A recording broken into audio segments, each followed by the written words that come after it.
satu pun. Hari raya Pentakosta, hari raya turunnya Roh Kudus, dalam bahasa Yunani disebut Pentekosta. Jangan salah ucap. Kalau lidahmu terpleset itu bisa aliran sebelah yang kamu sebut, aliran yang tidak mengakui Allah Tritunggal. Perlu Anda tahu itu ya. Saya tidak usah sebut merek, tapi Anda tahu. Maka hati-hati dalam mengucap. Dari katanya Pentekosta, maka di dalam Indonesia diterjemahkan Pentakosta. Hari raya Pentakosta adalah hari ke-50 setelah kebangkitan Kristus. Hari ke-50 ini diperingati oleh orang Yahudi bukan karena kedatangan Roh Kudus, tapi orang Yahudi memperingati atau merayakan hari ini untuk mengenangkan peristiwa di mana Musa dipanggil oleh Allah naik ke Gunung Sinai, dan pada saat itu Allah memberikan hukum Taurat kepada Musa. Maka hari Pentakosta ini bagi orang Yahudi merupakan salah satu dari beberapa hari besar dalam tradisi dan keagamaan mereka, yang juga merupakan waktu untuk berziarah ke Yerusalem. Maka jangan kaget di bacaan pertama tadi Anda mendengarkan dari Kisah Para Rasul, banyak orang berkumpul di Yerusalem. Orang-orang Yahudi yang tersebar dari berbagai penjuru belahan dunia itu datang berkumpul karena mereka datang berziarah pada waktu itu. Dan pada waktu itu bait Allah masih ada ya, walaupun bait Allah yang sudah direnovasi. Karena setelah penjajahan bangsa Babel, bait Allah yang pertama itu dihancurkan. Itu di abad ke-6 sebelum Masehi. Lalu kemudian direnovasi, dibuat lagi yang baru, tapi kemudian akhirnya dalam sejarah itu dihancurkan lagi oleh Kekaisaran Romawi pada tahun 70. Ya, sekarang sisa temboknya yang di sana itu Anda lihat tembok ratapan kalau sudah pernah pergi ke tanah suci sana. Itu sisa-sisanya Mami. Jadi dalam bacaan pertama itu kita dengar bahwa bangsa-bangsa berkumpul di Yerusalem karena datang berziarah. Tapi pada saat itu kemudian orang-orang yang percaya kepada Kristus mengalami sebuah pengalaman iman yang besar, yaitu mereka mengalami pencurahan Roh Kudus. Dan kemudian kalau ditarik setelah zaman para rasul, peristiwa turunnya Roh Kudus itu yang merupakan peristiwa iman dimasukkanlah dalam syahadat iman kita. Nanti Anda mengendaraskan syahadat itu, aku percaya akan Roh Kudus, dan seterusnya. Atau dalam bunyinya di aku percaya atau kredo yang panjang itu bunyinya et in spiritum sanctum, dan aku percaya akan Roh Kudus, Spiritus Sanctus. Kita meyakini bahwa Roh Kudus adalah salah satu dari pribadi Allah Tritunggal. Dalam kitab suci Roh Kudus itu digambarkan dengan begitu banyak. Bagi Rasul Paulus dalam surat Roma bab 8 ayat 26 sampai 27, Roh Kudus itu disebut sebagai pendoa yang mengajari kita berdoa. Karena kadang kita keliru berdoa. Jangan salah ya. Kalau Anda berdoa itu bisa belum tentu benar caranya, apalagi isinya.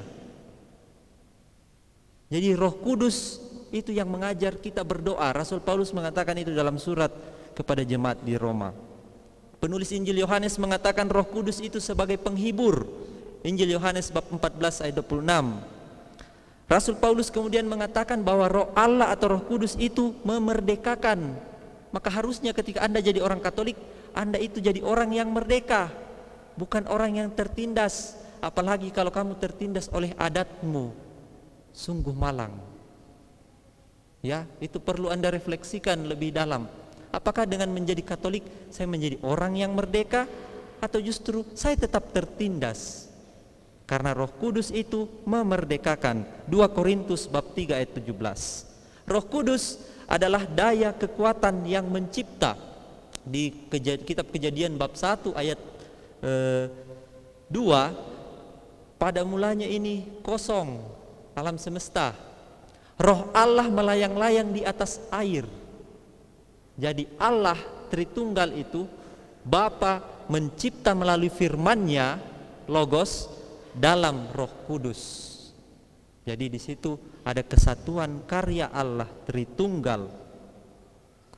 Roh Kudus itu adalah daya kekuatan mencipta, karena dari kata Ibraninya saja, Ruah HaKodesh, Roh Kudus. Ruah itu roh, bahasa Yunaninya itu pneumatos hagio, Roh Kudus, pneuma. Maka ilmu tentang Roh Kudus yang dipelajari oleh para pastor itu, teologi tentang Roh Kudus itu disebut pneumatologi.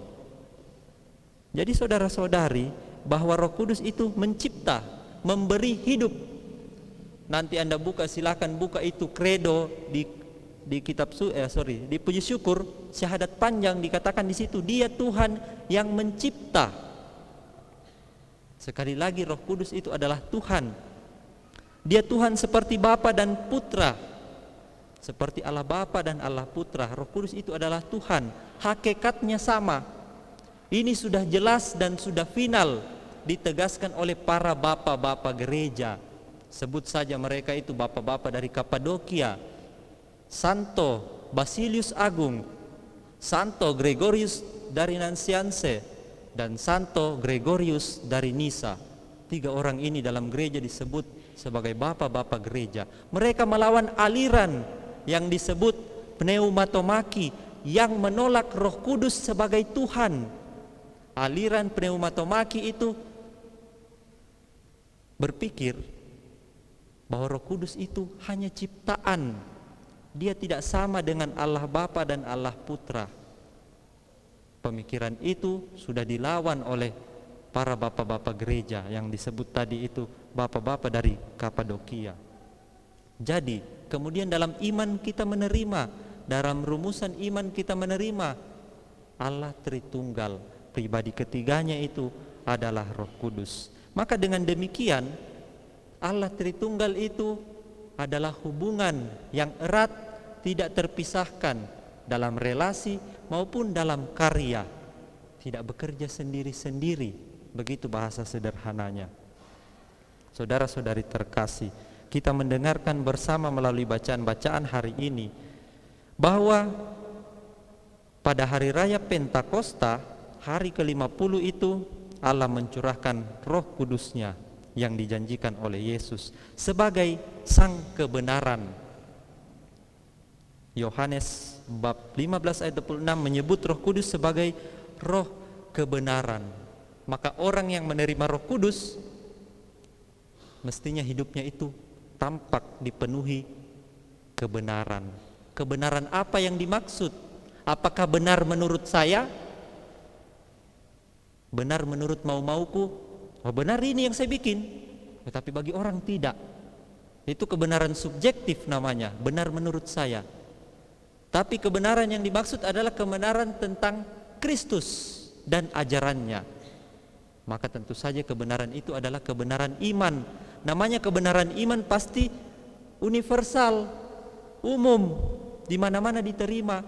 Maka kalau ada Anda temukan sesamamu yang mengaku orang Katolik, entah dia di pusat paroki atau di stasi-stasi, lalu memunculkan sebuah ajaran baru dan dia mengklaim, ini ajaran gereja loh, ini sudah lama seperti ini, kami hidupi seperti ini. Tapi kemudian ketika Anda tanyakan kepada pastor, wah tidak ada ajaran seperti itu. Berarti itu bukan kebenaran iman. Berarti bukan Roh Kudus yang ada pada dirinya, mungkin saja roh kuda. Karena Roh Kudus itu menuntun kepada kebenaran, yaitu Yesus Kristus. Dengan Roh Kudus kita dengar di bacaan kedua tadi dikatakan ya, tidak seorang pun dapat mengaku Yesus adalah Tuhan selain Roh Kudus. Maka poin pertama, Roh Kudus itu mengantar orang kepada kebenaran. Poin kedua, keberanian, berani terhadap hal-hal yang jahat, yang tidak benar. Tentu saja benar sesuai iman ya ukurannya. Dan dalam hal ini berani memberi kesaksian. Anda dengarkan di bacaan kedua tadi, bahwa ada rupa-rupa karunia yang dialami oleh orang yang dicurahi Roh Kudus. Mungkin Anda pernah dengar ada orang yang bisa berbahasa roh, ada orang yang bisa menyembuhkan, dan macam-macam. Ada orang yang bisa mengajar dengan baik, tidak seperti khotbahku yang membosankan, bikin Anda tertidur, terlelap. Banyak obat biusnya kalau saya berkhotbah. Mungkin Anda pernah dengar orang yang berkhotbah berapi-api, pengajarannya itu gampang sekali ditangkap. Itu Roh Kudus yang berkarya, kita yakini itu. Dan juga seperti yang Yesus katakan dalam Injil Markus bab 16 ayat 17 sampai 18. Ketika dia mengutus murid-muridnya, dikatakan jangan takut, tanda-tanda ini akan menyertai orang-orang yang percaya. Mereka sekalipun minum racun tidak akan mati, pegang ular mereka tidak akan celaka. Silakan Anda coba kalau pulang, apakah Roh Kudus itu sudah berkarya dalam dirimu. Tapi saya tidak mau tanggung jawab. Nah, itu orang-orang yang beriman dikatakan oleh Yesus, berani. Poin kedua, keberanian. Poin ketiga, kekudusan. Roh Kudus itu mengantar kita kepada kekudusan. Anda lihat dalam gereja Katolik ada 7 sakramen yang urutannya itu sesuai dengan siklus hidupnya manusia. Baptis sampai pengurapan orang sakit, dari manusia ini lahir sampai ketika dia sudah mau menghadap penciptanya. Semua sakramen itu dari kata sacer, ya, sakramen dari kata sacer artinya kudus.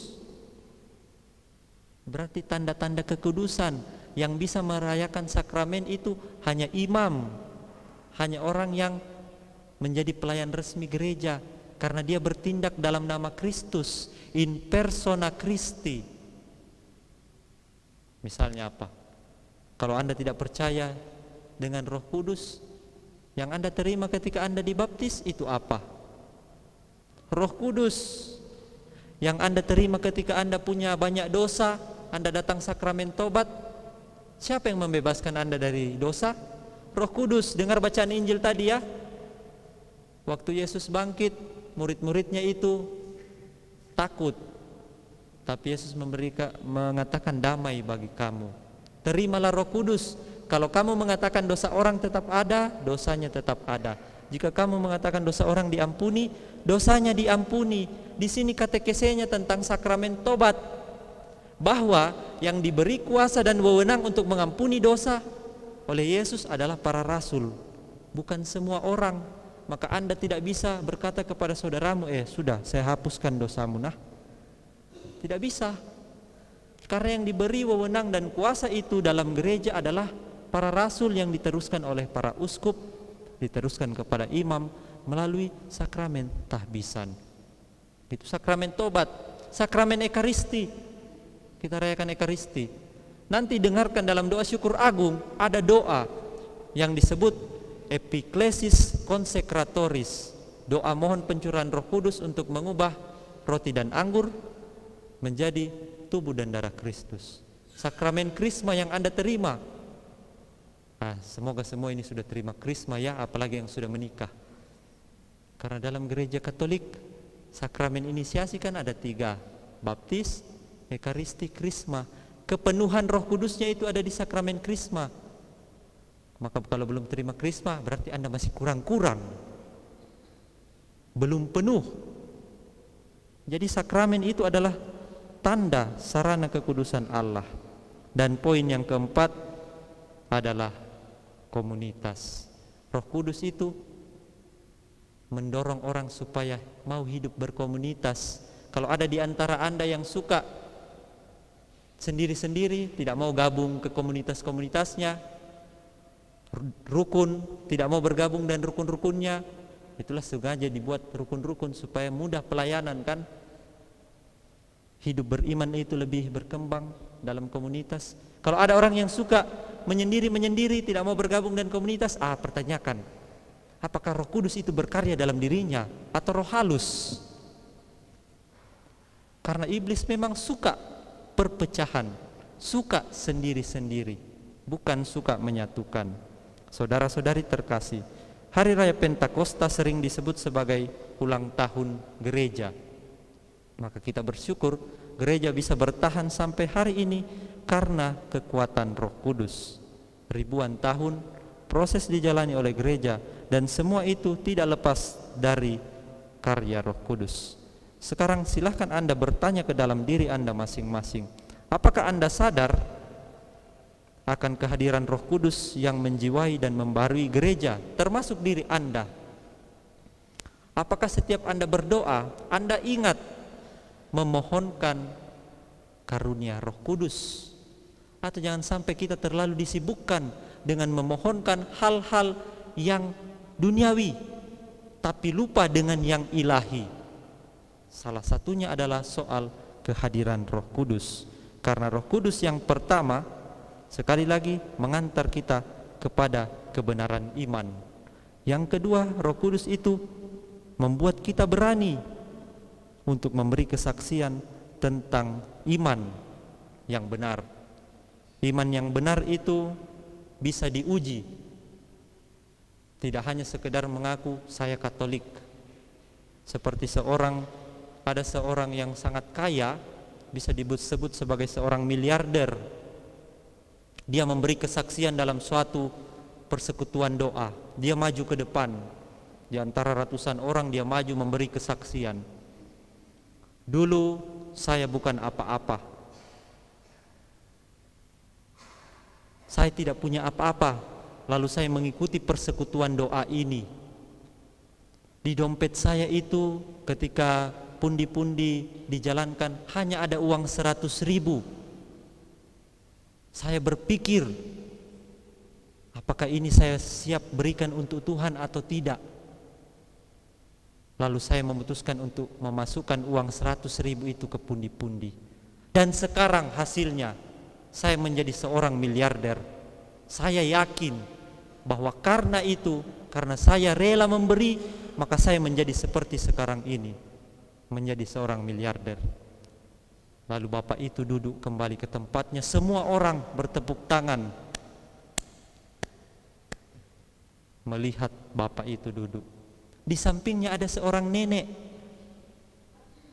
berkata, "Bagus sekali kesaksianmu, Pak. Tapi pertanyaanku, apakah kau mau melakukan hal yang sama sekarang?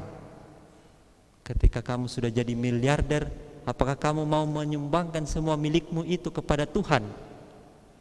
Bapak itu diam lalu pura-pura pergi ke WC. Saudara-saudari terkasih, seperti itulah iman. Kebenaran bisa diuji. Kalau Anda mengaku-ngaku seperti si bapak tadi, saya ini menjadi seperti ini karena Tuhan, maka silakan diuji seperti si nenek-nenek tadi. Kau berani tidak melakukan hal yang sama dalam keadaanmu yang sekarang? Kalau dulu kau hanya punya uang 100.000, kau berani masukkan itu, berikan untuk Tuhan. Sekarang kau punya uang miliaran rupiah, kau berani tidak melakukan hal yang sama? Maka kalau tidak, mungkin saja itu bukan iman. Bisa saja itu hanya pelarian. Dan yang ketiga, Roh Kudus sekali lagi mengantar kita kepada kekudusan. Dan poin yang keempat, Roh Kudus itu mempersatukan kita dalam komunitas. Semoga kita semua lewat perayaan ini sadar akan kehadiran Roh Kudus yang membarui gereja termasuk diri kita, dan senantiasa memohonkan Roh Kudus untuk diri kita, untuk keluarga kita, dan untuk gereja. Kemuliaan kepada Bapa dan Putra dan Roh Kudus,